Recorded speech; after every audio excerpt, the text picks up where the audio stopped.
Muli po, magandang umaga po sa ating lahat at happy Sabbath. So muli, tayo po dadako sa ating pong pag-aaral sa umagang pong ito. So ang pamagat ng ating pong papag-aralan ay The Crucified Life. So bilang mananampalataya, bilang naglilingkod sa ating pong Panginoong Jesucristo ay familiar na po sa atin yung ganito. So siyempre, kinakailangan na mamatay tayo sa sarili natin at mabuhay tayo kasama yung ating pong Panginoong Jesucristo. Pero gaano kaya natin ito nilalakaran? Bilang tayo ay namumuhay dito sa mundo, so bagamat alam nga natin na mabuhay tayo kasama yung ating pong Panginoon, pero gaano kaya natin ito binibigyan ng halaga? So kahit na alam na natin, pero mas may inuuna pa tayong mga ibang bagay. So kung maalala po natin sa panahon po ng mga Israelita, so, di ba, bagamat kasama na nila yung Panginoon, may sinusundan na sila, may sign na sila, pero, di ba, sa kunting ano lang, nandun na agad yung pagrereklamo po nila. Parang, kumbaga, magtitiwala sila sa Panginoon kapag meron ng himala na nangyari. Pero kapag nangyari na naman yung parang nahihirapan na naman sila, binabalik na naman nila sa Panginoon. So kung makikita din po natin na bagamat ilan lang po, di ba yung araw na lalakbayin sana nila, pero umabot pa ng ilang taon, 40 years na po sabi doon, di ba? So kung makikita natin, at gayon din naman kay Pedro, na bagamat kasama nila din yung ating pong Panginoon, pero anong sinabi po ni Pedro kay Jesus Christ na, Panginoon, kahit anong mangyari hindi kita nakaila. Pero nung time na dumating na po yung nung panahon na tinanong na siya ng mga sundalo. So, di ba? Ano yung nasabi niya? So, nangyari.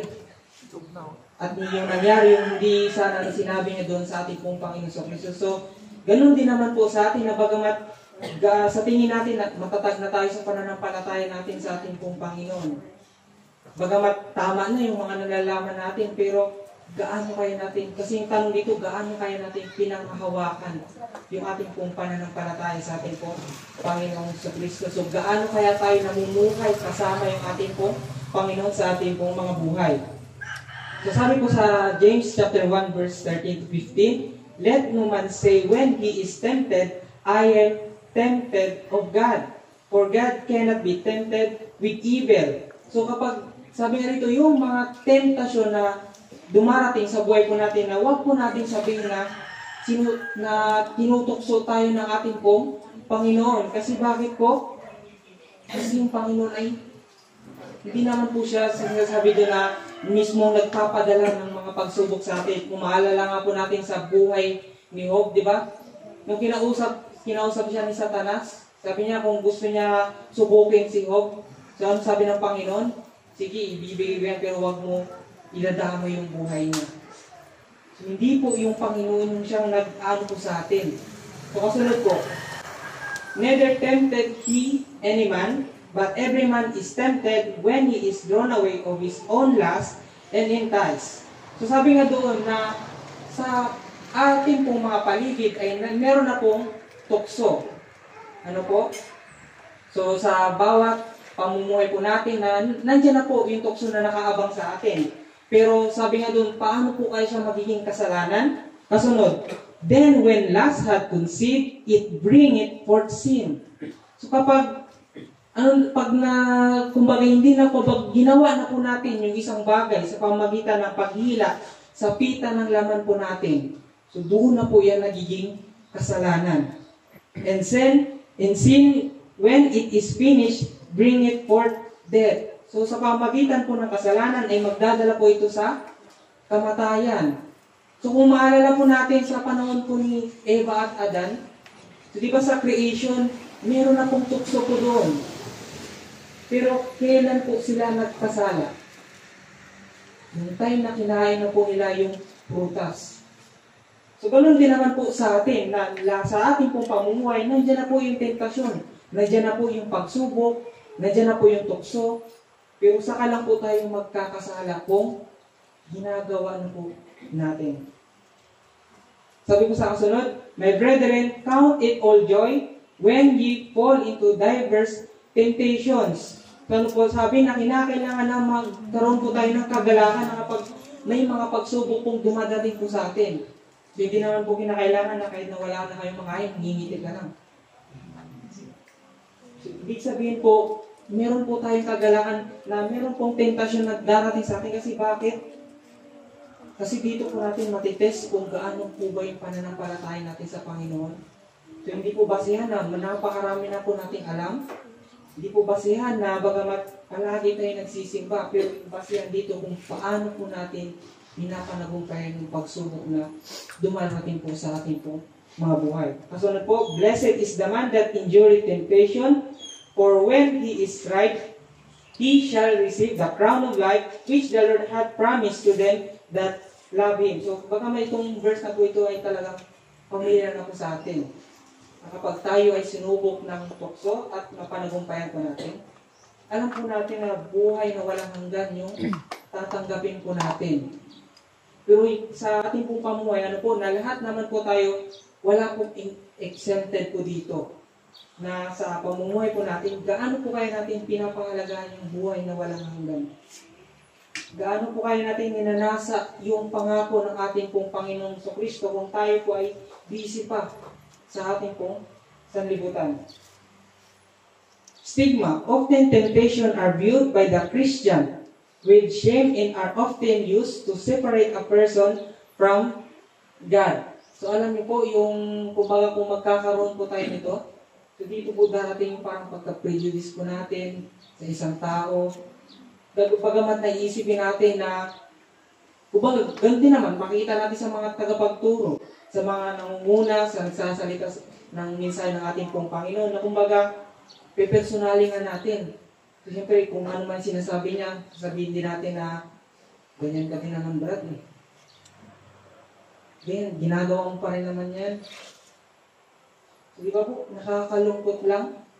At minsan, kadalasan na, kumbaga, makita rin natin sa kalsada, na may makikita man tayong baliw dyan, isipin natin na huwag natin lapitan yan, baka kasi kumbaga mapanganib yan. Kumbaga nandun na ba yung pag-iisip natin sa isang tao na para hindi tayo makalapit sa kanila. Kumbaga isipan na nakagad natin sila ng mga masasama. So, pero ano po yung sinabi po dito na kapag meron po pala tayo nito sa sarili natin, so ito po wala yung magiging temptation din po sa atin para ihiwalay po tayo sa ating pong Panginoon. Kasi bakit po? Mawawalan po ng saysay yung salita ng Diyos kung ganun po yung pag-iisip natin sa kapwa natin.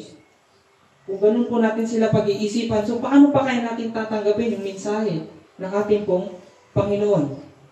Kung pag-iisipin na natin na ganun din naman yung buhay ni kapatid.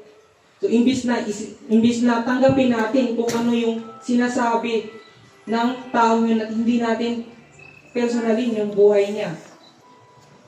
Di ba sabi nga po doon na huwag po natin pag-aralan yung buhay niya, kundi pag-aralan natin kung ano yung buhay ng ating pong Panginoon Kristo. Pag-aralan natin kung ano man po yung katotohanan niya.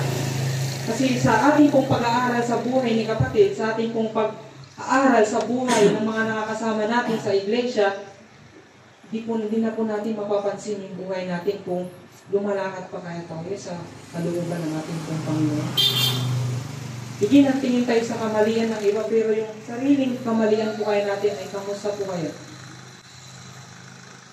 So nawa, yun din po yung maging paalala po sa bawat isa po sa atin. Ano po, bagamat na meron man po tayo ma-encounter ng mga taong ganito, huwag po natin sila titingnan based po sa buhay po nila. Na bagamat sa pagsasalita niya na nakakaantok man, na nakailang hikab ka man sa hapon mo. Alam niyo po, mga kapatid, kung mahal niyo po yung mensahe ng ating pong Panginoon, kung mahal niyo po yung bawat katotohanan na marinig ninyo, so bawat sa mga bibig na ibibigkas ng tagapagsalita, sa bawat salita, sa bawat mga words na mapapakinggan niyo, ay hihintayin niyo po yan. Dahil sa bawat mga sentence na marinig niyo, isa po yung paalala sa bawat isa po sa atin. Sabi po sa 1 Corinthians 10 verse 13, there hath no temptation taken you, but such as is common to man. But God is faithful, who will not suffer you to be tempted above that ye are able, but will with the temptation also make a way to escape, that ye may be able to bear it. So ano po sabi? Na wala pong mga pagsubok na darating sa atin na kahit ano lang. Kumbaga, darating ang pagsubok na ito ay ibibigay lang o ipapatalo lang yan ng Panginoon sa atin. Ngunit ibibigay yan ng Panginoon sa atin sa kaya nating lampasan. Kaya nating panghawakan. Ano po? Hindi po ibibigay ng Panginoon yan na para pahirapan ka lang, para ipasuko ka sa buhay mo, ngunit ibinigay ng Panginoon dahil alam niya. At kumbaga alam ng Panginoon na kaya natin niya lampasan at kayanin. So kahit na meron man pong dumating sa buhay po natin na kaano man po kapighatian yung maranasan po natin, iluhod po natin sa ating pong Panginoon. Ipagkatiwala po natin sa Kanya. Dahil alam po ng Panginoon kung bakit ibinibigay niya po yung mga pagsubok ngayon para po tayo ay matest kung gaano po ba yung pananampalataya natin na nagtitiwala sa Kanya. For the good that I would do not, but the evil which I would not, that I do. Now, if I do that I would not, it is no more I that do it, but sin that dwelleth in me. So, sabi nga po dito na bagamat na kinakailangan man na gusto natin gawin yung mga mabubuting bagay, pero yung mga masasamang bagay pa yung nagagawa pa natin. Na bagamat na kinakailangan sana natin na gawin yung mga kalooban ng ating pong Panginoon, pero yung nagagawa natin ay puro pa mga makasalanan. At sabi pa sa kasunod, I find then a law that when I would do good, evil is present with me. So then with the mind, I myself serve the law of God, but with the flesh, the law of sin. So bakit po kaya natin nagagawa pa yung mga kasalanan? Kasi sabi nga po dito na bagamat gusto niya man po gumawa ng kabutihan, gusto niya man po gumawa ng kalooban ng ating pong Panginoon, ano sabi dito? When I would do good, evil is present with me. So kahit gusto man po natin gawin yung kabutihan ng Panginoon, nandyan pa rin po yung tukso. Nandyan pa rin po yung kaaway na handa tayong ipunta po sa kapahamakan. Kumbaga, madapa sa Kanya. Alam niyo po, nung time na bagamat lahat naman po tayo ba nakatin po dun sa, o yung iba dun po sa crusade, na sa pamagitan nga ng pagbabahagi natin ng salita ng Diyos. So sa tingin po kayo natin, wala pong mga ginagawa yung kaaway. Unang-una pa lang po, nung unang araw po namin dyan, yung mga tao. So may nagbalaro. Ano pa, meron pa kasi ng schedule na para sa mga nanay. Ay sasayaw pala, sasayaw. Diba? Unang araw pa lang po yun. Pero nandun na agad yung panghaharang sa gawain ng ating pong Panginoon. Pero kung meron lang po tayong kumbaga meron lang po tayo sa puso natin na mabilis agad tayong panghinaan ng loob, mabilis agad tayong mawalan ng pag-asa, mabilis agad tayong umayaw. So kung time po kayo na inalisan po kayo namin agad yun, may matatapos po kayo sa gawain po ng ating pong Panginoon. So, ganun po yung mararanasan natin kung gumagawa lang po tayo para lang sa sarili po natin. Gumagawa lang tayo para lang bibigyan lang po tayo ng kapurihan sa sarili po natin. Mapuri lang po tayo at hindi po yung ating pong Panginoon. Kaya kapag gagawa ka sa gawain ng Panginoon at ipinaranas sa iyo yung mga bagay pong yan para panghinaan ka, siyempre, lalo ka pong papanghinaan. So, alam niyo po, nung time na nung nag-speak na po ako nung last night na yun, yung Biyernes. So, siyempre nakita ko po talaga yung kalangitan na napakaitim. Siyempre diba sa bautan namin, puro ulan na ulan. Alam niyo po, nung hiniling ko po yun sa Panginoon na, Panginoon, nawa po sa ulan na nasa paligid ko namin na ito po ikawiin niyo upang maging maayos po yung gawain po namin dito sa barangay namin. Alam niyo po, kapurihan po sa Panginoon nung gabing pong yun ay hindi po umulan. Yung gusto lang po na ipaunawa po ng Panginoon sa atin na bagamat nakita na po natin yung sa paligid po natin na nais po tayong panghinaan, bakit hindi po natin iluhod sa Kanya? Bakit hindi po natin ihingi? Para yung Panginoon po yung gagawa sa atin. So sa buhay po ni Elijah, di ba po na bagamat maraming na mga milagro na nangyari sa buhay niya, bagamat palagi nang dinidinig ng ating pong Panginoon, yung mga pakiusap niya, yung mga paghiling niya. Pero bakit nasa Kanya pa rin yung palaging pananalangin, yung palaging pagkoconcentrate sa ating pong Panginoon? So biruin niyo po, propeta na rin siya ng Panginoon, na bagamat napakarami ng milagro na nangyari. So how much more po kaya sa atin na ito lang po tayo, na hindi po tayo hihingi ng gabay sa ating pong Panginoon? Kaya kapag once na nakalimutan po natin humingi ng gabay sa Kanya, tapos naranasan na po natin yung mga pagsubok na mabibigat, automatic sisisihin na po natin yung Panginoon. Pero yung tanong po kayo ng Panginoon sa atin, humingin po kayo tayo sa Kanya. Lumapit po kayo tayo sa Kanya. So minsan po kasi yan din po yung kakulangan din po sa ating bilang mananampalataya, yung paglapit natin sa ating po Panginoon. Kasi bakit po? Kasi dito, with the flesh, the law of sin. Dahil meron po tayong nakasanayan na makasalanan. So ito po the source. Here is the source of our temptations. The flesh, the carnal mind, the natural mind, the sinful nature. So dito po lahat nagmumula. Yung pagkakaroon po natin o paggawa natin ng kasalanan, nagmumula din lang din po sa sarili po natin. Nagmumula lang po sa mga ginagawa po natin. Kasi bakit po? Alam niyo po kung ano po yung pinakamalaking tentasyon o pinakamalaking pagsubok po natin? Yung sarili po natin. Kasi bakit po? Kasi sarili mo yan eh. Yun po yung pinakamalaking pagsubok po na kakaharapin po natin.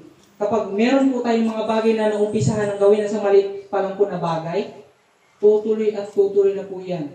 Kasi based po dun sa napag-aralan po namin na doon nga po sa utak po natin, alam niyo po na kapag meron po tayong nagawang bagay na hindi pa natin nagawa, pero naumpisahan po natin gawin yon sa maliit pa lang po na bagay, meron po yan parang line na may line po sa utak natin, di ba? Ayan. Kapag yung maliit na line po na yon, kapag naunti-untian po pala nating gawin yung mga bagay pong yun, unti-unti po yan na ano po sa utak po natin. At kapag, di ba kapag sa una po nating ginawa, may line lang po yun na maliit. Pero kapag inulit na naman po natin ng pangalawang beses, dudugtong po yung line na yan. So siyempre, di ba kapag sa isip natin na kung baga gagawa tayo ng kasalanan na try na natin, pag gagawin natin, parang naisip natin, kasalanan ko. Pero nandun pa yung parang labanan sa isip natin na parang imbis na gagawin natin, parang magdadalawang isip ka na gagawin ko pa kaya ito ulit. Di ba may pag-ganun po? Pero kapag natuloy-tuloy po natin pa rin na gawin yan hanggang sa na-full na po yung line na sa utak po natin, kapag nagtagpo na po yung dalawang yun, so kapag meron na po tayong mga bagay na gagawin pong kasalanan, ay madali na lang po natin gawin yan. Kasi bakit po? Yung nasa isip na po natin ay kasama na po yung sa katawan po natin. Kumbaga, hindi na po natin malalaman o magugulat na lang tayo na ginagawa na natin yung mga bagay na hindi po dapat. Kaya yung gusto po ng Panginoon na umpisahan po natin sa isip po natin na gumawa sa kalooban ng ating pong Panginoon na pagamat napakahirapan to na gawin. Kaya sabi ko nga po dun sa crusade na sa mga bagay man na gagawin natin, napakahirap syempre. Diba? Sabi nga dun sa verse na sikapin yung pumasok sa makipot na daan. Siyempre, napakahirap gawin yung sa mabuti. Kasi kung tatanungin nga po tayo, saan mas madaling gawin yung mabuti o masama? Di ba, mas madaling gawin yung masama? Pero kung mahal natin yung ating pong Panginoon, magsasakripisyo po tayo na gawin kahit na napakahirap. Yun po yung nais na ipaunawa at ipaalala po ng ating pong Panginoon na mas isa isip po natin at isa puso natin yung magiging katuruan ng ating pong Panginoon. Why is a realization? of this reality key when dealing with temptation. So bakit kaya kinakailangan po natin na ma-realize na kapag tayo po ay makakaranas, makaka-encounter ng mga pagsubok na maranasan po natin. So bakit po kaya? Pero alam niyo po, hindi po natin yan ma-realize yung pagsubok na maranasan po natin kung bumagsak na po tayo. Saka lang po natin ma-realize kapag bumagsak man tayo pero bumangon po tayo muli. At isa po gusto po ipaunawa sa atin ng Panginoon kasi gusto niya po na gaano po kaya tayo nagtitiwala sa ating pong Panginoon. Kung gaano din po kaya yung pananampalataya natin sa ating pong Panginoon, Kristo. Di ba sa naging topic nga ni Kuya Joseph na bakit sa mga mabubuting tao dumarating yung mga pagtentasyon. So kung atin kaya natin tanungin, bakit kaya nagsakripisyo pa yung Panginoon para sa atin? Di ba po? Napagamat kaya naman gumawa ng Panginoon ng mga panibagong tao, panibagong mundo, pero kasi kung titingnan natin sa outer space, o diba, kung napag-aralan man natin, yung mundo natin parang dust lang, parang alikabok lang po tayo. Pero bakit nagsakripisyo pa yung Panginoon para sa atin? So kung ganoon din man po yung pagrereklamo natin sa ating pong Panginoon, so bakit di po natin balik-balikan? Ano po, bagamat alam na natin na bilang mananampalataya yung naging buhay ng ating pong Panginoon, pero balik-balikan po natin kung paano po nagsakripisyo yung ating pong Panginoong Kristo po sa atin. Kaya kagaya nga po sa ating pong pag-aaral sa umagang ito na kinakailangan natin na ma-realize kung hanggang saan pa kaya tayo, kung hanggang saan pa ba yung ating pong paninindigan sa ating pong katotohanan na meron po tayo. Kasi alam niyo po sa training po namin, kasi kung tutuusin lang po, kung baga, ganun lang po kadali yung training namin. Kung tutuusin, marami na po sa amin yung talagang umuwi na at hindi na po bumalik. Kasi bakit po? Sobrang natitindi ng mga ipinaparana sa iyo. Sabi ko nga po kay Kuya Joseph, yung mga bagay man na, yung mga naging dun sa amin, sa bahay ko namin, kumbaga nagulat nga ako na itong mga bagay pala ay hindi ko nagawa doon sa bahay, nagawa ko dito sa training pong ito. Yung bagay kahit ako mismo, kasi dito ko po sa training pong ito, dito ko po mismo nakilala talaga yung sarili ko na may mga bagay pa pala akong mga dapat pang isubok sa ating Panginoon. May mga bagay pa pala akong kinakailangan na panagumpayan. Kasi akala ko yung pamumuhay ko dun sa bahay ay okay na ako, parang ganito na lang talaga yung karakter ko. Pero alam niyo po, kapag once na i-training ka ng Panginoon, dito mo makikita ko yung tunay na pagiging ikaw. Yung tunay na may ilalabas ka po pala mga bagay na magugulat ka na hindi mo pa yung nagagawa ka sa buhay mo. Yung ano po yung gusto ng Panginoon na sa mga pagsubok man na pinaparana sa atin, sa mga tentasyon na naranasan po natin, kinakailangan po natin ma-realize kung hanggang saan po ba talaga yung ating po paniniwala at pananampalataya sa ating po Panginoon sa Kristo. So sa kasunod, for the flesh lusted against the spirit, and the spirit against the flesh, and these are contrary the one to the other, so that ye cannot do the things that ye would. So ano po sabi? Hindi po pwedeng magsama yung espiritu at yung ating pong mga laman. Kasi bakit po? Yung ating pong mga likas, yung ating pong mga pita ng laman ay nakasanayan na pong gumawa ng kasalanan. At sa espiritu naman po ay patungkol po sa mga kabanalan. Kaya nga, gusto ng ating pong Panginoon ay mamatay po tayo sa sarili po nating mga laman at mabuhay po tayo sa pangunguna ng banal na espiritu.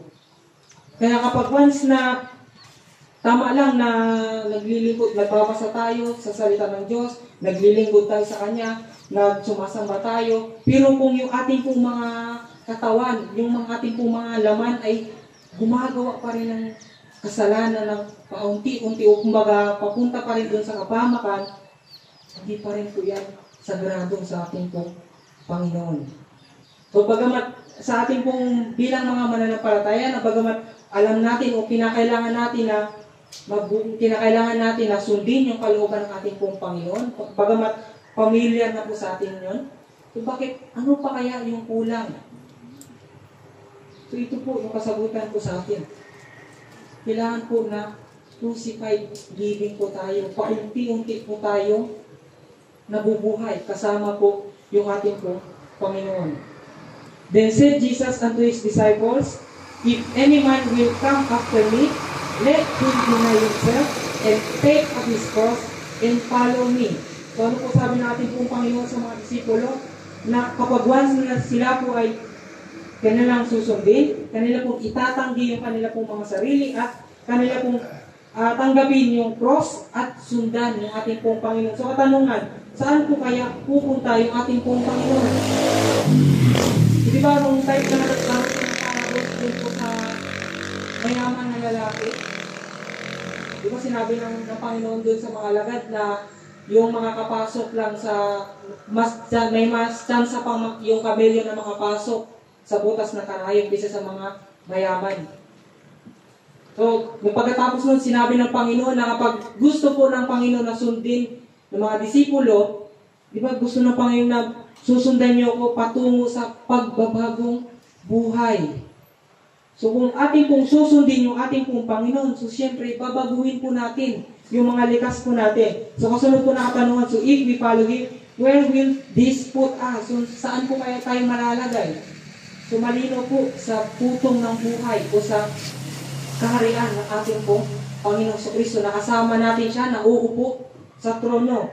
So yan po yung pangako ng ating pong Panginoon. Sabi po sa Galatians chapter 2 verse 20, I am crucified with Christ, nevertheless I live, yet not I, but Christ liveth in me, and the life which I now live in the flesh, I live by the faithfulness of the Son of God, who loved me and gave Himself for me.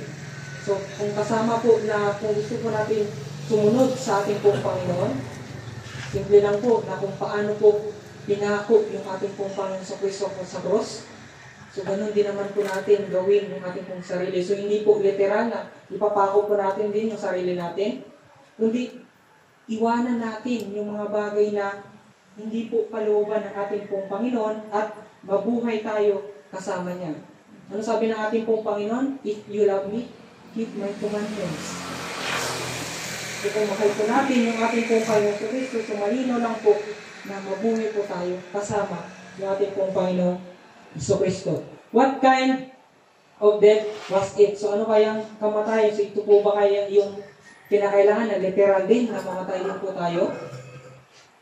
How much more, sabi ka sa Hebrews chapter 9 verse 14, how much more shall the blood of Christ, who through the eternal Spirit offered Himself without spot to God. So, kagaya nga po, diba, nung nagsakripisyo po yung ating pong Panginoong sa Kristo sa cross, na wala man lang pong dungis, o wala man lang pong kasalanan, nung siya po ay pinako sa cross. So, ganun din naman po tayo, na kapag tayo atin din po itatalaga yung sarili po natin sa Kanya, kasama po yung banal na Espiritu po sa atin. Ito po yung magsisilbing maglilinis po sa atin. So kung alam po natin, di ba, yung sa palayok na yung kumbaga kung paano po ihulma yan sa base, di ba po, wala pong mga laman po yun. Ganoon din po yung gusto ng Panginoon sa atin, na kapag tayo po ay tatanggap ng katotohanan ng ating pong Panginoon, kung atin din naman po siyang tatanggapin, maging kagaya din po tayo na pure, na wala pong laman. At handa po tayo mabigyan ng kaalaman, mabigyan po tayo ng knowledge niya patungkol sa katotohanan na pure at yun lang po yung matututunan po natin. For the law of the Spirit of life in Christ Jesus hath made me free from the law of sin and death. So malinaw lang po na kapag once na sa kautusan ng ating pong Panginoon sa Kristo, so buhay po yung tatanggapin po natin. At ito po yung magbibigay ng kalayaan po sa atin patungkol po sa mga kasalanan. Dahil kung doon po tayo sa kasalanan, so kamatayan po yung kakahitamnan po natin. For if ye live after the flesh, ye shall die. But if the Spirit do mortify the deeds of the body, ye shall live. So, kung tayo po ay mabubuhay sa ating pong mga sariling laman, so syempre, kamatayan po yung maghahantay po sa atin. Pero kung tayo po ay mabuhay na hindi po sa sarili po natin, kundi mabuhay po tayo, kasama po yung ating pong Panginoon, so tayo po ay magkakaroon po ng buhay. So, kagaya nga sa ating pong nabasa kanina, na kinakailangan po natin na mabigyan po tayo ng kagalakan sa mga pagsubok man na mararanasan po natin, dahil ito po yung magbibigay sa atin ng kalayaan upang ating pong malampasan yung pagsubok na nais pong ipagkaloob ng kaaway. Kasunod po, by whom also we have access by faith into this grace, wherein we stand, and rejoice in hope of the glory of God. So ano po sabi? Na kapag tayo po pala ay meron pong access, yung ating pong pananampalataya sa ating pong Panginoon Kristo, so tayo po ay magkakaroon ng kapayapaan nagmumula po sa Kanya, dahil ito po yung magbibigay sa atin ng pag-asa upang ating pong malampasan yung pagsubok natin pong maranasan sa libutan po ito. And not only so, but we glory in tribulations also, knowing that tribulation worketh patience, and patience experience, and experience hope.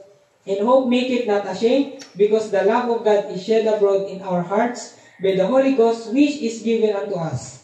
So ano po sabi na kapag sa pamagitan man po ng kapighatian na maranasan po natin, sa pamagitan po ng pagsubok, so dito po tayo mabibigyan ng pagtsatsaga o mahaba pang pasensya. Kapag ito po yung maging exercise po natin, so patunay lang po na tayo po ay meron pong pagmamahal sa ating pong Panginoon Kristo sa pangunguna po ng banal na Espiritu sa bawat isa po sa atin. Kaya ano po yung magiging pangako po ng ating pong Panginoon sa atin, na bagamat na marami man pong bumagsak sa panahon po nung unang panahon, pero yung magiging pangako po ng Panginoon sa atin na kapag ating pong lalakaran yung tinagubilin na po sa atin, so tayo po ay mananagumpay sa pagsubok na ating pong maranasan. Sabi nga dito, I am crucified with Christ, nevertheless I live by faith of the Son of God who loved me and gave Himself for me. Sabi dito, blessed be the God and Father of our Lord Jesus Christ, which according to His abundant mercy hath begotten us again unto lively hope by the resurrection of Jesus Christ from the dead, to an inheritance incorruptible and undefiled, in the faileth not away reserved in heaven for you. So di ba nung maalala po natin na nung namatay po yung ating pong Panginoon at siya po ay nabuhay. So kasama po yun na kung ganun din naman po tayo na mamamatay din po sa sarili po nating mga laman at mabuhay po tayo kasama yung ating pong Panginoon. So makikita rin po sa karakter po natin na yung mga walang dungis, hindi na po kagaya yung pag-uugali po natin na mga nakaraang panahon. At yung mga bagay man na ginagawa natin na hindi man po kalooban ng ating pong Panginoon, ay mapapang-iwanan na po natin yan. Kasi nga sabi nga po dito na magiging kasama na po yun sa pinako po sa cross. At yun po ay napanagumpayan na po natin. Who are kept by the power of God through faith unto salvation, ready to be revealed in the last time, wherein ye greatly rejoice, through now for a season, if need be, ye are in heaviness through manifold temptation. So sa pamamagitan nga po ng kapangyarihan ng ating pong Panginoon Kristo, ay ito po ay marireveal sa ating pong mga panahon. At marireveal din po kung sino yung mga tunay na sumusunod sa Kanya, yung mga tunay na mananampalataya. Dito po marireveal yan kung sino po yung mga tunay talaga na naglilingkod sa ating pong Panginoon sa pamagitan po na pagsubok na paparanas po sa atin. Kaya sabi ito, ye have not because ye ask not. So ito na nga yung nangyayari din po sa atin na hindi naman po tayo humingi sa ating pong Panginoon. So bakit tayo papagkalooban? O bakit tayo magkakaroon?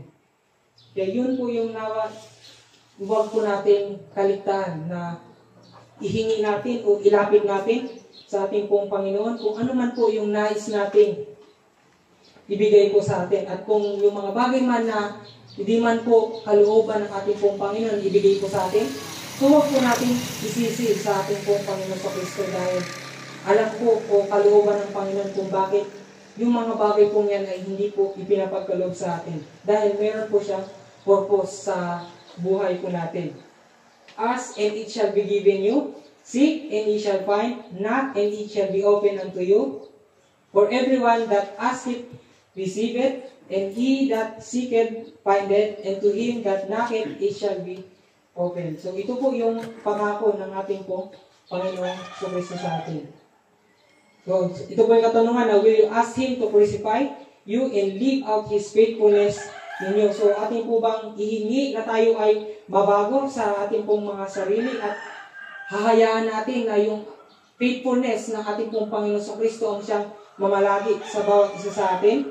Will you watch unto prayer as you go through each day and meet each temptation with this request? So ating po bang ipinapanalangin sa ating pong Panginoon na sa ating pong pamumuhay sa araw-araw ay hinahayaan natin na yung temptation na dumarating po sa atin ay pinapanalangin po natin o pinapagkaloob po natin sa ating pong Panginoon. Pero kung sa lahat nga po na mga maranasan po natin, huwag po natin bigyan ng meaning. Kumbaga, huwag po natin isipin na yung Panginoon po yung kumbaga, sa kanya mismo nagmumula yung mga ganyan. Kundi pinapagkatiwala po yan sa ating pong kaaway para subukin po tayo kung hanggang saan po tayo nagtitiwala. Nang sa ganun, kung tayo po ay patuloy na nagtitiwala sa ating pong Panginoon, ating pong makikita yung kapayapaan na nais pong ipagkaloob ng Panginoon sa bawat isa sa atin. Kaya nawa po, ay makita po ng bawat isa yung kahalagahan po talaga na pagtitiwala at pananampalataya po natin sa ating pong Panginoon sa Kristo sa pamamagitan man ng pagsubok na maranasan po natin sa ating pong buhay. Ito po ay test of character kung gaano man po tayo nagpapatuloy at naninindigan sa ating pong Panginoon. Sa ganun, dito po natin makikita kung hanggang saan po ba kaya tayo nagtatapat at nagtitiwala. Kaya kinakailangan na tayo po ay mamatay sa ating pong sarili at mabuhay po tayo kasama yung ating pong Panginoon sa Kristo. So yun lamang po at magandang umaga at happy Sabbath po sa ating.